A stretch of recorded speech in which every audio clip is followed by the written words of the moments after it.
Bonjour tout le monde, j'espère que vous allez bien. Je vous avais promis de vous faire des vidéos plus souvent et comme vous voyez, c'est pas le cas. Aujourd'hui, je suis malade, yeux bouffis, mal à la gorge. C'est donc le moment idéal pour refaire une vidéo, n'est-ce pas? Je suis en train de me préparer un petit thé d'ailleurs pour survivre parce que j'ai très mal à la gorge. Soyez indulgents du coup. Aujourd'hui, j'avais envie de vous parler de mon divorce. J'ai attendu avant de le faire, mais là, je le sens bien. Et pour mes vidéos, je marche toujours au feeling, à l'instinct. Donc, je me réveille le matin, je me dis, j'ai envie de parler de ça.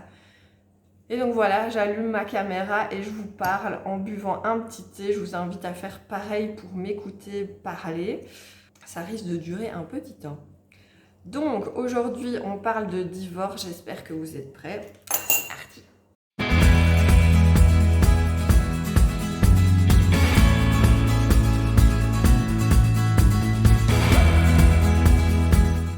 Vous le savez peut-être, peut-être pas, je ne sais pas. Si vous me suivez sur Instagram et sur Facebook ou si vous avez vu la dernière vidéo que je vous glisse ici ou là, je ne sais pas, je ne sais plus. Vous le savez, on s'est séparés avec la maman de mes enfants. Ça fait déjà un petit temps. Hein. On s'est séparés au mois de mai et on l'a annoncé aux enfants au mois d'août. Donc voilà, ça fait quelques mois, j'avais justement besoin de ce petit laps de temps avant de vous en parler, c'est normal. Honnêtement, je ne pensais pas un jour faire ce genre de vidéo où je vous parle de divorce, mais force est de constater qu'on était arrivé au bout du chemin. Je vais pas rentrer dans les détails de la séparation, je le dis depuis le début, mon but c'est pas de vous expliquer pourquoi on s'est séparés, c'est notre vie privée et puis ça vous intéresse probablement pas parce que chaque histoire est différente et que chaque raison de se séparer peut être différente. Mais quand on a des enfants, il faut l'annoncer. Et donc j'avais envie de vous faire une petite vidéo à ce sujet-là, comment l'annoncer aux enfants. C'est souvent un grand stress pour les parents parce qu'ils ont peur de traumatiser leur enfant, que ça se passe mal. Je vais juste vous expliquer comment nous on a fait. Évidemment, chaque situation est différente. Mes enfants étant jeunes, on a adapté l'annonce à leur âge. Donc Cléo, elle avait 6 ans. Mia et Mathéo en avaient 3.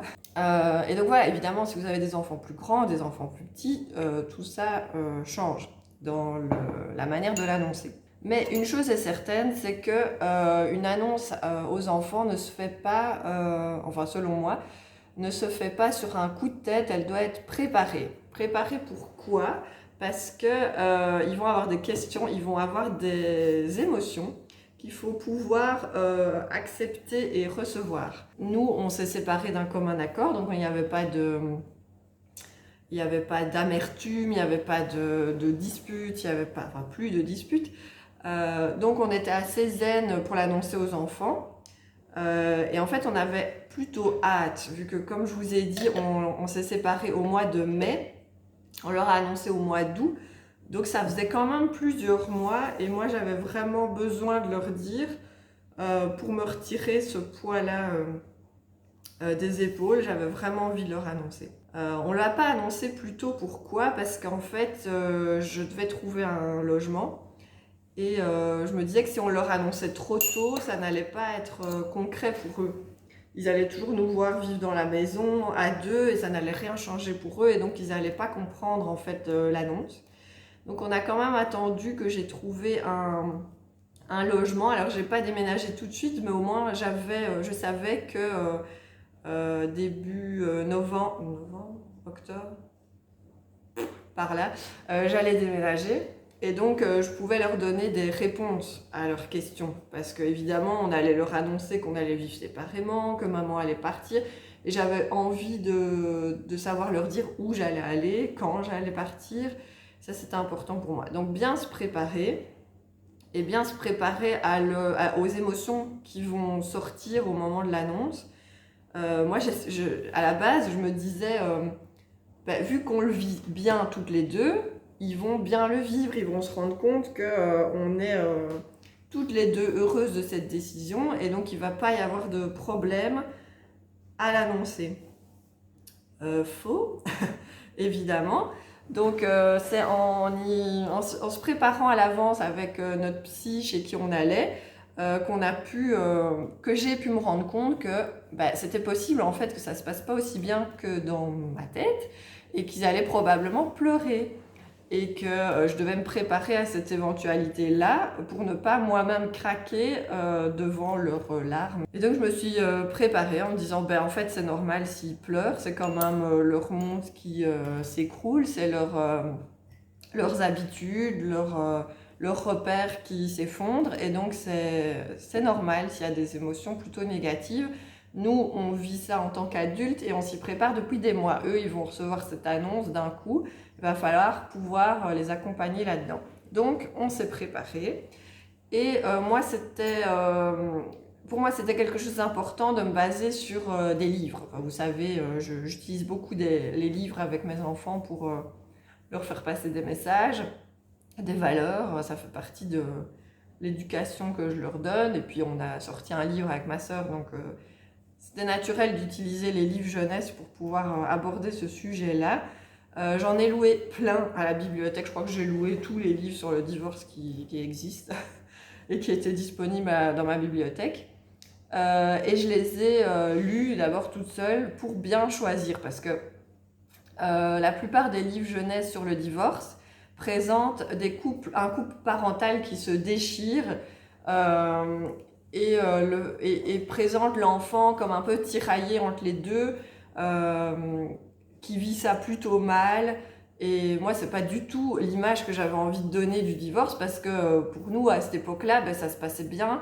On se parlait normalement, il n'y avait pas de disputes et tout ça. Donc, je voulais pas montrer cette image d'un couple qui se déchire ni d'un enfant qui a du mal à vivre la situation. Donc la plupart des livres convenaient pas. Alors évidemment, c'est pas un scoop, il n'existe aucun livre dans la littérature jeunesse sur un couple homo qui se sépare. Les couples homo ne se séparent pas dans la littérature jeunesse, pas encore du moins. Donc évidemment c'était un couple hétéro, mais ça c'était pas grave parce que les enfants ont l'habitude qu'il y ait un couple hétéro dans leurs histoires, ça c'était pas le problème. Mais donc j'ai quand même trouvé 2 livres que j'ai gardés. Un plus pour Mia et Matteo, donc vraiment destiné aux plus petits, et un plus pour Cléo. Celui pour Mia et Matteo, c'est les 2 maisons, pour le là. Et ça, j'ai trouvé ça génial parce que ça montrait les avantages d'avoir 2 maisons. Par exemple, c'était chez maman, j'ai une veilleuse comme ça, chez papa, j'ai une veilleuse comme ça. Et en fait, les 2 étaient chouettes. On se rendait compte que c'était différent. Les 2 maisons étaient différentes, les 2 manières d'éduquer sont différentes, mais c'est toujours chouette en fait. Donc vraiment, c'était très positif et j'aimais beaucoup ce livre. Et le livre pour Cléo, c'est Le divorce, qui est vraiment un livre plus dans l'explication. Et je trouvais qu'il correspondait bien à Cléo qui allait nous bombarder de questions. Et donc voilà, on a choisi ces 2-là. Et qu'est-ce qu'on a fait ? Le jour où on a décidé de leur annoncer, donc déjà on était ensemble, évidemment, et on leur a demandé de venir dans le salon et on leur a lu les 2 livres. Sans leur en dire plus à la base, on leur a lu les 2 livres. Et puis on leur a dit, voilà, comme dans les histoires qu'on vient de vous lire, maman et Ama, elles ont décidé de se séparer. Et donc prochainement, maman va aller dans une nouvelle maison. Vous aurez donc 2 maisons. Je ne vais pas rentrer dans les détails de leur réaction parce que ça leur appartient et que ça fait partie de leur vie privée. Mais en gros, oui, il y a eu beaucoup d'émotions, notamment de Cléo, qui est plus grande et qui réalisait plus ce qui se passait, et de Matteo. Mia était plus... elle ne comprenait pas trop ce qui se passait. Il y a eu beaucoup de questions de la part de Cléo. Et donc ça, c'est aussi quelque chose d'important, c'est répondre aux questions sans trop les anticiper. On répondait à ces questions, mais on ne répondait pas à des questions qu'elle se posait peut-être pas déjà. Donc on attendait vraiment que les questions viennent d'elle ou d'eux. Et donc on a avancé un peu comme ça. De jour en jour, elle avait tous les jours des nouvelles questions, surtout le soir au moment d'aller dormir. Et donc là, ben, on restait disponible pour lui répondre et lui apporter les réponses les plus claires possibles, pour aussi accueillir ses émotions, parce que c'était pas évident. De manière générale, je peux dire, même s'il y a eu des émotions, des pleurs, ça s'est très bien passé et c'était sain en fait. Et je pense que quand les enfants sentent que c'est ok pour les parents, que c'est juste pour les parents, ben ça passe mieux, c'est plus fluide. Évidemment, tout dépend bien sûr des raisons de la séparation. Nous, on n'avait, comme j'ai dit, aucune rancœur l'une envers l'autre et donc on n'a pas fait ressentir ça aux enfants, de la rancœur, de la tristesse par rapport à la séparation. Non, on était plus en mode c'est chouette, on est très contente de tourner cette page-là et on va la vivre avec vous et ça va être une autre vie différente, mais il va se passer plein de trucs sympas. Évidemment, comme souvent, ils faisaient ressortir leurs interrogations et leur cheminement mental par le jeu. Et donc souvent, on les voyait jouer au divorce. Donc ils jouaient, enfin ils faisaient des jeux de rôle quoi, avec leurs poupées ou alors juste entre eux avec Cléo qui était la maman, Mathéo le papa et Mia qui était l'enfant qui allait passer d'une maison à une autre. Et ça, c'est hyper sain quand on voit que les enfants jouent et reproduisent ce qui se passe dans leur vie. Ça veut dire qu'ils l'intègrent et qu'ils le vivent plutôt bien. Donc c'était un bon signe. La grande difficulté qu'on a eue, nous, c'est qu'on a dû cohabiter du mois de mai au mois d'octobre, au mois où je suis partie. Et ça, c'est pas évident. C'est pas évident pour les parents. Parce qu'évidemment, ben, quand on décide de se séparer, c'est qu'on n'a plus envie de vivre ensemble. Et donc, la cohabitation dans ces cas-là, ben, c'est dur. Il faut pouvoir prendre sur soi et penser aux enfants et mettre son ego de côté et voilà, donc ça a été une période assez compliquée pour nous et pour les enfants du coup. À partir du moment où on l'a annoncé aux enfants, c'était encore plus dur parce que ben on était tous dans l'attente en fait, dans l'attente qu'on passe à autre chose, qu'on tourne la page et que je déménage et que je commence une nouvelle vie et que aussi.